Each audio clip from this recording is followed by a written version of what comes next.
Hello, everyone. Today, I'd like to talk to you about cause and effect.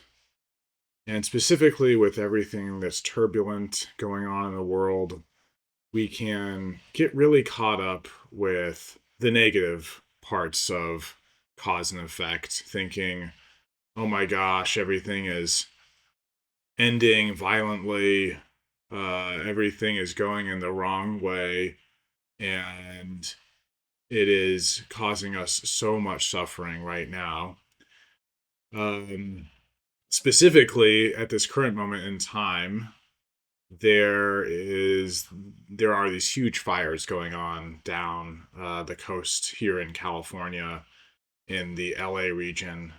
We actually have some close family members that are affected by that who are currently spending time with us here in a place where we are not currently affected by fires, but in the past we have been.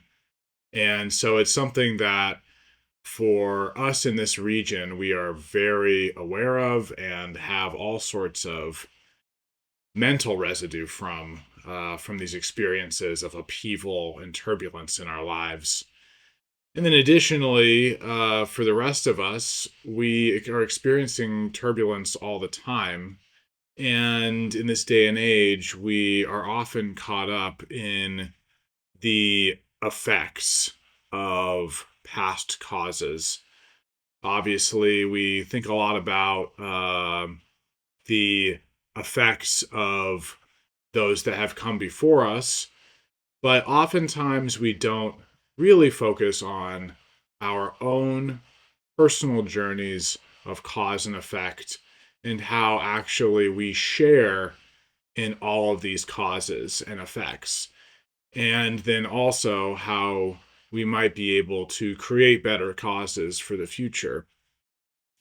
A lot of this can be very heady, but it doesn't really have to be, especially if we bring ourselves back into the present moment.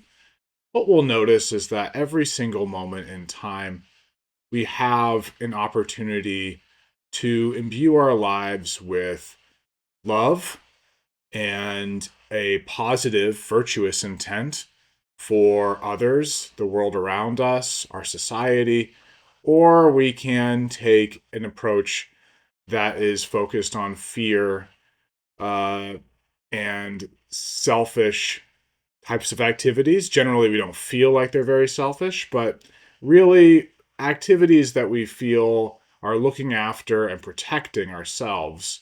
And when we make those types of uh, behavioral decisions repetitively in a way that we don't notice how they're affecting to others and the world around us, we can kind of sleepwalk into some causes where we're making negative causes. For example, say we're rushing for a doctor's appointment and we cut off a person behind us. That person is startled and frightened, and all of a sudden now we're in a road rage moment with that other person. That person maybe honks, maybe drives very fast around us, maybe even gives us the old bird out the window.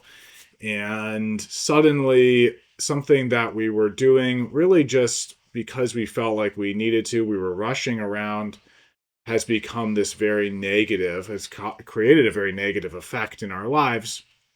And that really first comes down to being aware of our present moment and being aware with the types of intents that we have. If we want to create better causes in our lives, where even if we find ourselves in these very negative circumstances, we'll be able to diffuse it in our minds.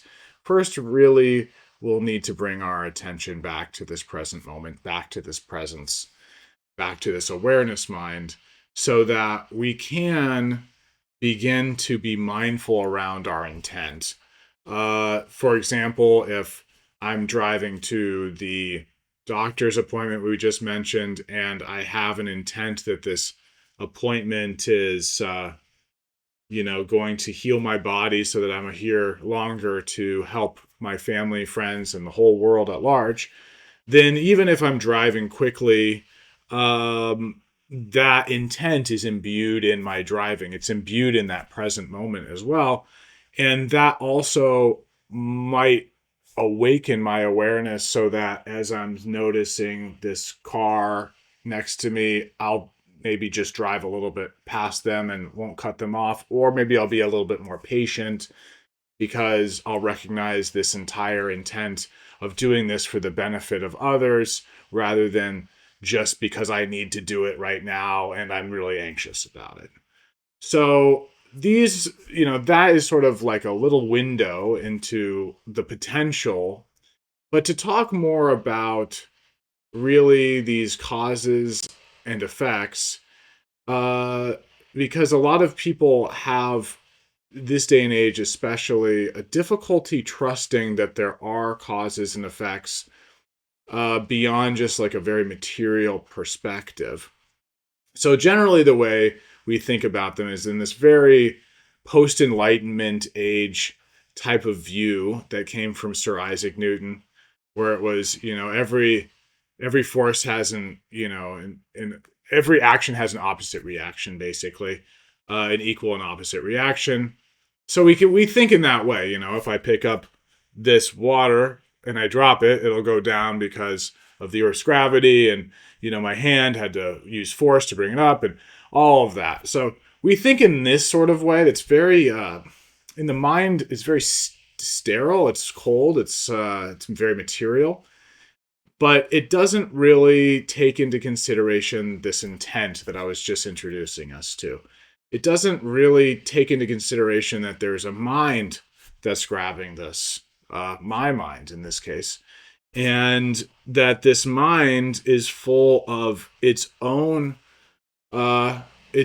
swirling causes and effects, and those causes and effects are actually all the time affecting our minds.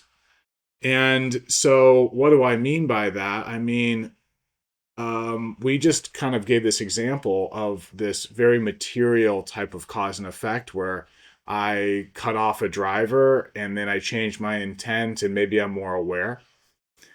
But the thing that we notice this day and age is that we're so caught up and so stressed all the time that we have a swirling emotional and cognitive load that is constantly changing, one thing after another after another. And oftentimes we don't feel like that is real, at least not as real as the material causes and effects. We find that that is maybe less real, maybe more dreamy, for example. But the interesting part is that our minds really create our material reality. And I don't mean this in a woo-woo way, although I'm sure that there's others that maybe will be able to explain it in that way. But what I mean in this way is that everything originates from this mind, at least in our personal lives. Everything we're doing, all of our activities originate from having a mind that then engages with the world around us. And so, if our mind is constantly swirling with various thoughts and feelings that are very influenced by the world around us in a negative patterned way, then what can happen is we just mirror that negative pattern back out into the world around us. And actually, there's a lot of psychological data that backs this wisdom up.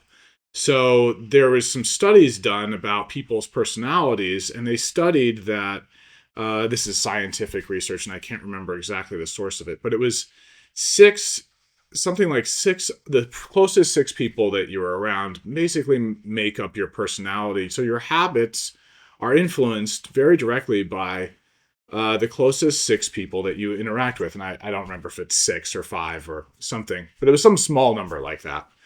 Which basically means that those around us, that their minds and the way they are and their habits are influencing us, influencing our habits and our behaviors and things like that. But because we don't have this awareness, we don't have very much awareness into this, generally speaking, what ends up happening is we are like going down the roller coaster and we're strapped in and we have no control over the roller coaster cars at all. We didn't sign up for the ride. We don't even make our personalities, for example, with this data. But really, the way that we can start to take back agency and freedom is to become aware of all of these different influences as they are influencing us. So, for example, if we were raised by folks that got very upset while they were driving, we might have road rage tendencies. If we're around these people that have various types of mental illness, we might also be influenced by that and think in a way that's maybe connected to a mental illness or disorder in some way. So all of that is obviously influencing. There's a category of effect, cause and effect, that isn't purely material, that's really more mental. But that mental world actually creates or heavily influences the material world in terms of our behaviors.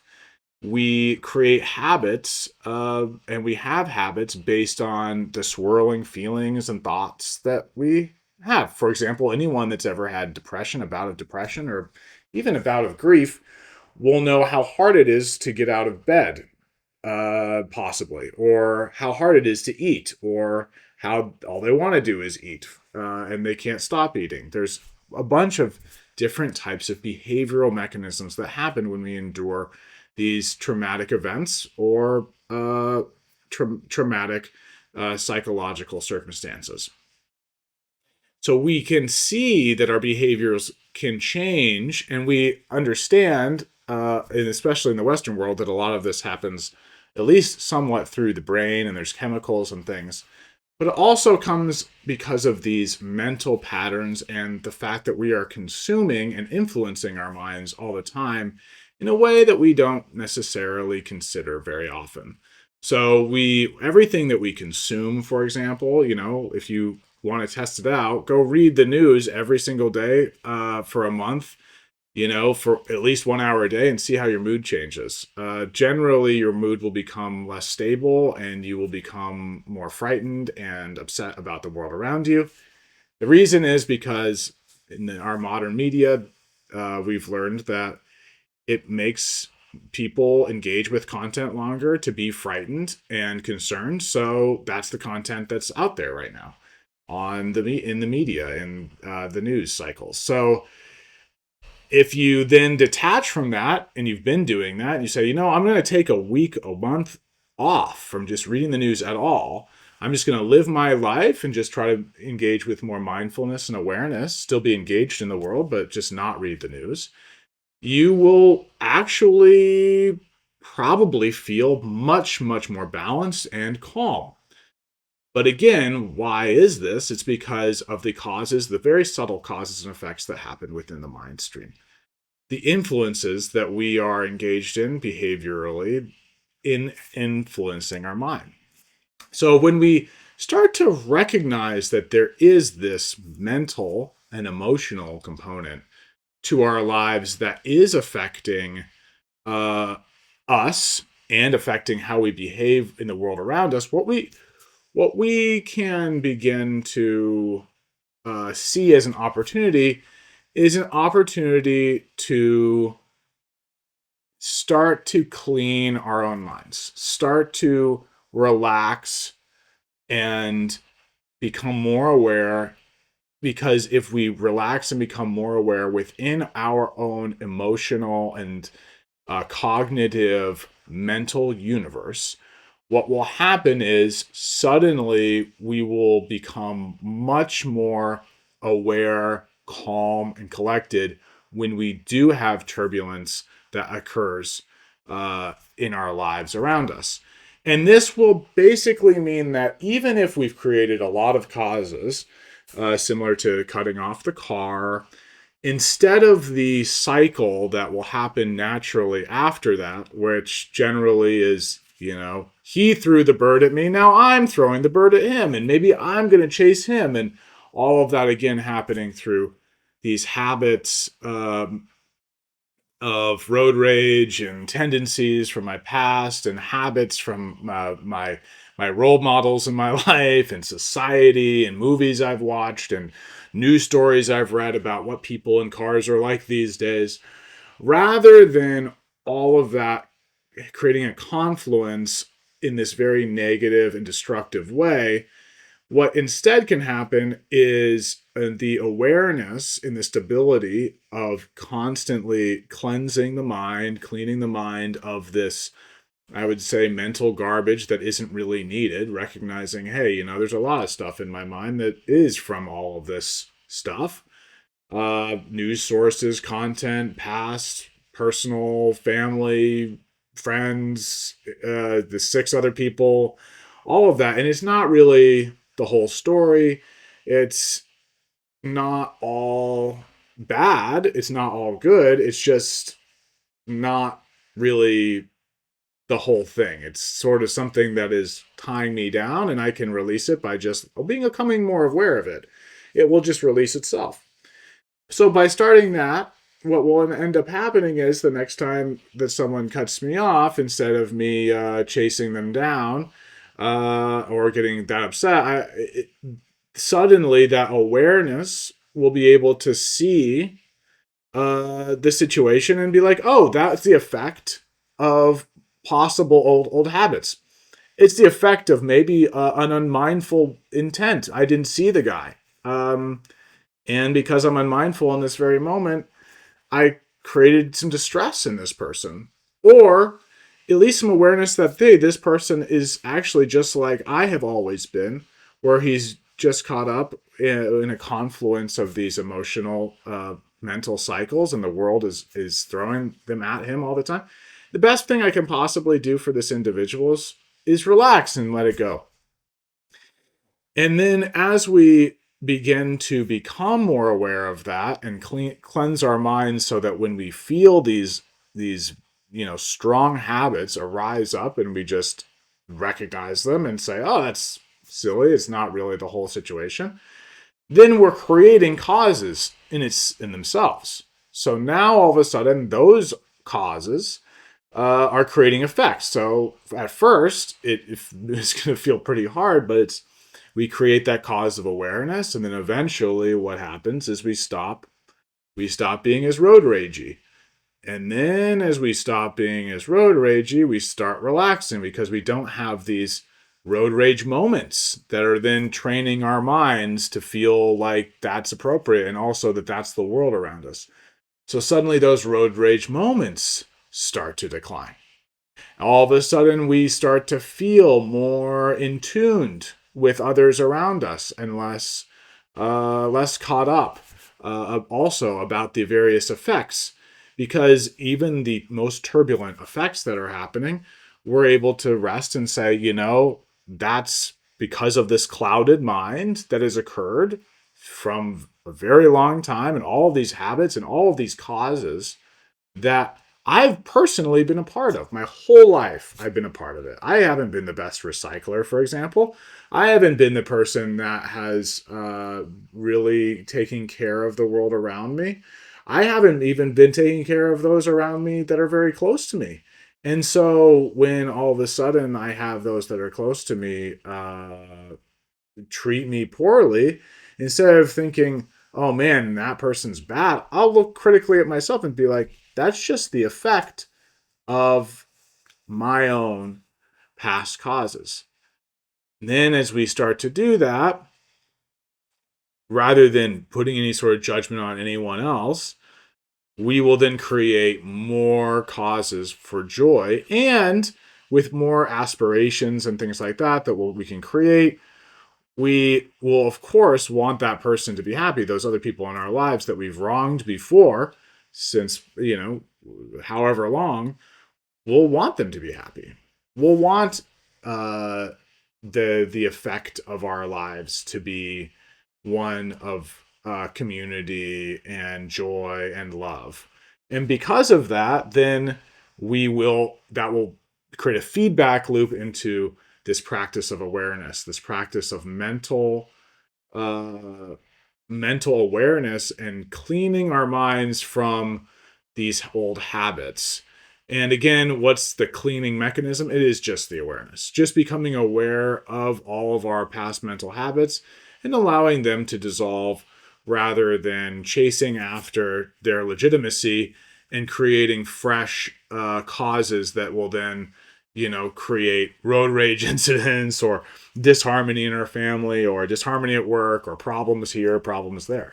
Instead, we'll train our minds to let go, train our minds to be at peace and, calm minded. And then we can watch to see what the effects of that are and study that. And we will see that the more calm we are around others, the happier they generally are. Actually, people calm down when someone is very calm in the room and is a stability of calmness.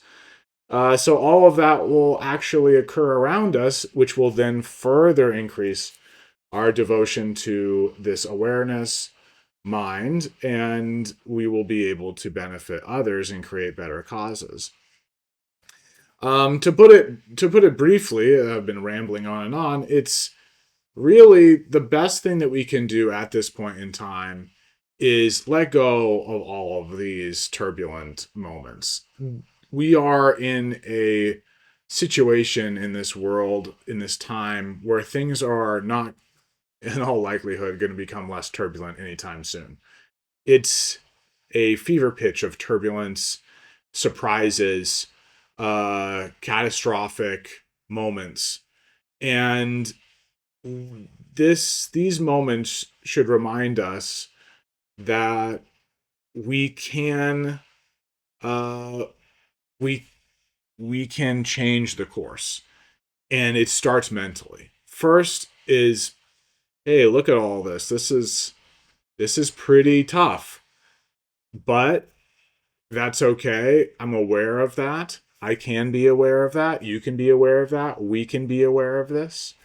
And now that we're aware of how tough that is for everybody, I'm going to take responsibility for the world around me. You can take responsibility for the world around you. We can take responsibility for the world around us and rest and not chase after these,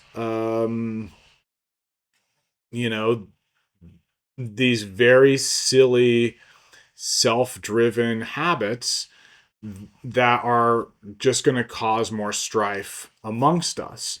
Instead, we can choose to relax, clean our minds of our habits, engage with the world in a way that is helpful and courageous, where in these turbulent times, rather than running in our own minds out of fear, we can be bolstered by our own confidence and lend a hand to others and focus on that in our minds.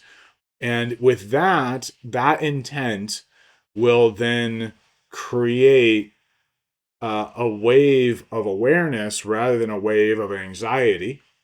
And then those causes, that cause of awareness and love versus the causes of anxiety, will naturally permeate the world around us in a way that, on a very small level, rather than cutting people off and harming them and then that rippling through reality, with that person then getting PO'd and running off and doing other stuff to other people, instead it will be the opposite. It will be one of calm and peace and love and helpfulness, then rippling forward. And in the magical web of our reality, that's really the only thing that can affect minds, is affect many people, is this rippling of effect.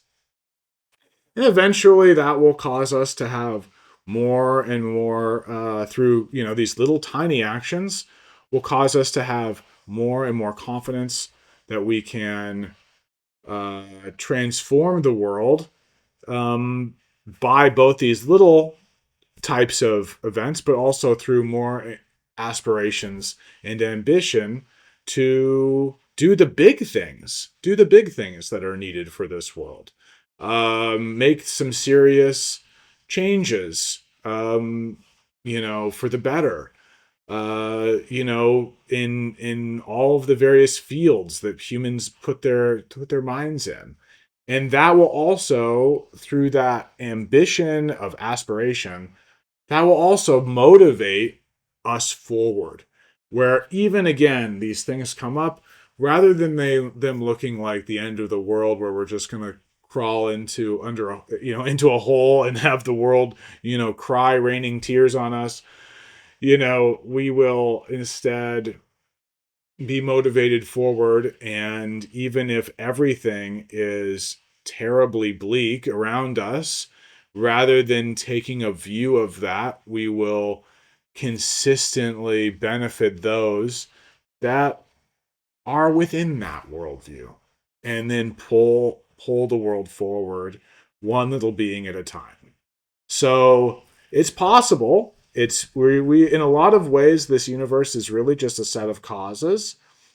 Creating the right causes is hard, but it starts with our minds, and first becoming aware and having aspirations about our minds and what our motivations and what our tendencies and what our destructive habits are, and then beginning the road to cleansing those, pacifying them, becoming aware of them, allowing them to dissolve, and walking forward for a better tomorrow, for a better universe. And even if that's very temporary, as it is, and we don't get very long on this earth, creating that mentally will be a constant companion for us, creating an intent for noble causes for the benefit of others will create a tremendous amount of energy in our mind streams, where even if our days are short, at our end days we will be bolstered by a confidence of our interconnectedness with the universe, rather than one of fear, blame, and trouble in those moments. So I hope that you find some of these words useful. It's been a bit rambling on and on about effects and causes, but I hope that in the midst of it all, you're able to see something that will help you in your personal journey towards creating a better world and fostering more love and peace in your lives. So thank you so much. Until next time, please be well.